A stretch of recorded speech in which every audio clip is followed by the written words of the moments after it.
एक इतिहासकार के रूप में जब मैं प्राचीन व्यापार के पन्नों को पलटता हूँ तो सच में दिमाग चकरा जाता है। आज के इस विश्लेषण में हम उस दौर की चर्चा करेंगे जब दुनिया की पहली सदी में ही ग्लोबलाइजेशन यानी वैश्वीकरण अपने चरम पर था।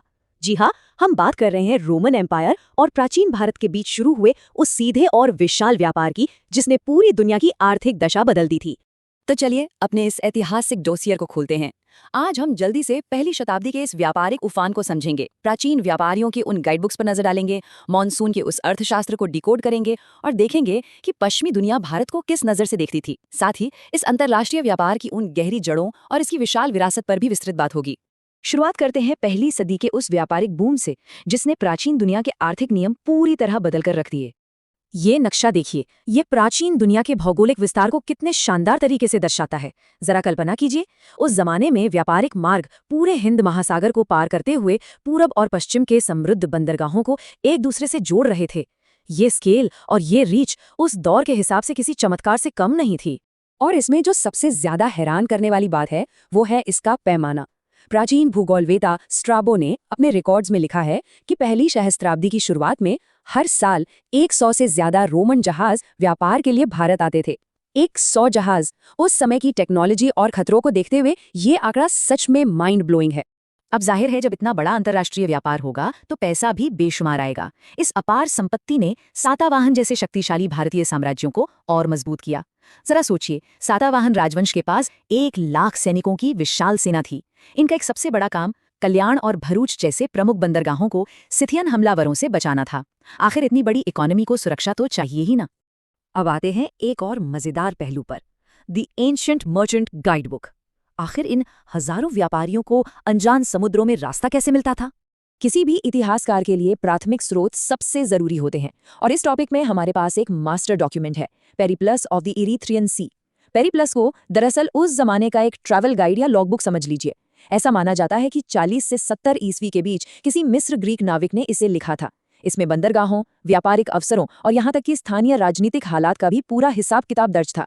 एक तरह से ये प्राचीन दुनिया का जीपीएस और ट्रिप एडवाइजर था। इस गाइडबुक का ये अंश बताता है कि कैसे खुले महासागर के पार नौगम्य मार्गों की खोज ने पूरी गेम ही बदल दी। हिपालस जैसे नाविकों द्वारा खोजे गए मॉनसून विंड्स के रास्तों की वजह से मुजिरिस जैसे बंदरगाह अचानक से अरब और ग्रीक जहाजों से भर गए। ये जगह एकदम से ग्लोबल ट्रेड का बसलिंग हब बन चुकी थी। चलिए अब थोड़ा नंबर्स और इकोनॉमिक्स की बात करते हैं और देखते हैं कि इस मॉनसून ड्रिवन सिस्टम के पीछे का असली अर्थशास्त्र क्या था। ये टेबल पहली सदी के सप्लाई चेन की एक बहुत ही रोचक तस्वीर पेश करती है। एक तरफ देखिए, रोम से वाइन, कॉपर, टिन और सोने चांदी के सिक्के आ रहे हैं और उसके बदले में भारत से क्या जा रहा है? आइवरी, लौंग, रेशमी कपड़े और हीरे मोती। सीधी शब्दों में कहें तो ये मेटल्स और करेंसी के बदले लग्जरी गुड्स का एक मैसिव एक्सचेंज था। और मजे की बात यह है कि पुरातात्विक प्रमाण भी इस टेक्सचुअल रिकॉर्ड की पूरी पुष्टि करते हैं। भारत के अलग अलग हिस्सों में ट्रैजन और मार्कस ओरेलियस जैसे रोमन सम्राटों के ढेरों सिक्के मिले हैं। उज्जैन जैसी इनलैंड राजधानियां तटवर्ती बंदरगाहों तक सामान पहुंचाने का कोर सेंटर थीं। इस व्यापार में इतना भारी मुनाफा था कि स्थानीय शासक इन विदेशी सिक्कों के आदान प्रदान से खूब लाभ कमाते थे। जब इतने बड़े पैमाने पर आर्थिक लेन देन और मुलाकातें होती हैं तो एक दूसरे के समाज को जानने की सांस्कृतिक जिज्ञासा होना बिल्कुल स्वाभाविक है। अगर इन दो प्राथमिक स्रोतों को आमने सामने रखें तो पश्चिमी दृष्टिकोण का एवोल्यूशन बहुत साफ दिखता है। एक तरफ 300 ईसा पूर्व में आए ग्रीक राजदूत मेगास्थनीज हैं, जिनकी बातों में एक मिथिकल फील थी। वहीं दूसरी तरफ सदियों बाद आए विद्वान अल बरूनी हैं, जिन्हें एक तरह से भारतीय एंथ्रोपोलॉजी का पिता कहा जा सकता है, क्योंकि उनका विश्लेषण पूरी तरह से सोशियोलॉजिकल और प्रैक्टिकल था। मेगास्थनीज के लेखों पर गौर करें तो वो यहाँ की एग्रीकल्चरल अबंडेंस यानी कृषि की समृद्धि को देखकर बिल्कुल दंग थे। उन्होंने भारत को एक ऐसी जगह बताया जहां साल में 2 बार बारिश होती है और अकाल का तो नामो निशान ही नहीं है। हालांकि अपने अकाउंट में उन्होंने डायोन्यूसिस और हेराक्लिस जैसी पौराणिक कथाओं का भी तड़का लगा दिया था। इसके ठीक विपरीत अल बेरूनी का किस्सा थोड़ा अलग था। वो एक राजबंदी के रूप में यहाँ आए, लेकिन उन्होंने यहाँ रुककर न सिर्फ संस्कृत सीखी बल्कि भारतीय दर्शन और समाज को पूरी गहराई से समझने की कोशिश की। उनका ये डीप पार्टिसिपेंट ऑब्जर्वेशन आज के इतिहासकारों के लिए बेहद मूल्यवान स्रोत है। अल बेरूनी ने भारतीय जाति व्यवस्था को प्राचीन फारस के सामाजिक विभाजनों के साथ तुलना करके न्यूट्रल तरीके से समझाने की कोशिश की थी। हालांकि रिकॉर्ड्स बताते हैं कि वो सामाजिक छुआछूत या पॉल्यूशन के कॉन्सेप्ट से सहमत नहीं थे। साथ ही वो ये नहीं समझ पाए कि उस समय की व्यवस्था, जो किताबों में बहुत स्ट्रिक्ट लगती थी, ग्राउंड लेवल पर असल में कहीं अधिक लचीली थी। आइए अब थोड़ा और पीछे चलते हैं और इस व्यापार की सच्ची गहरी जड़ों को टटोलते हैं।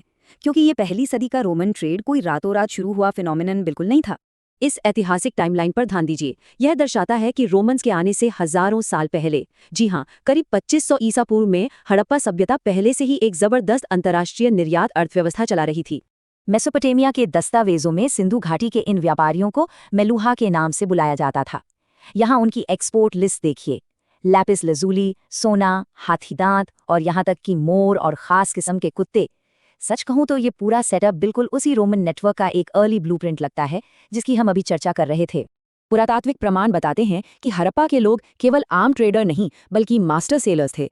अंतर्राष्ट्रीय व्यापार और लग्जरी सामग्री पर अपनी मोनोपोली बनाए रखने के लिए उन्होंने अफगानिस्तान के शॉर्टोगाई जैसी दूर दराज जगहों पर अपनी बस्तियां तक बसा ली थीं। ये लोग व्यापार के मामले में कितने सीरियस थे, इसका आप अंदाजा लगा सकते हैं। आखिर में आते हैं इस प्राचीन व्यापार की विशाल विरासत पर।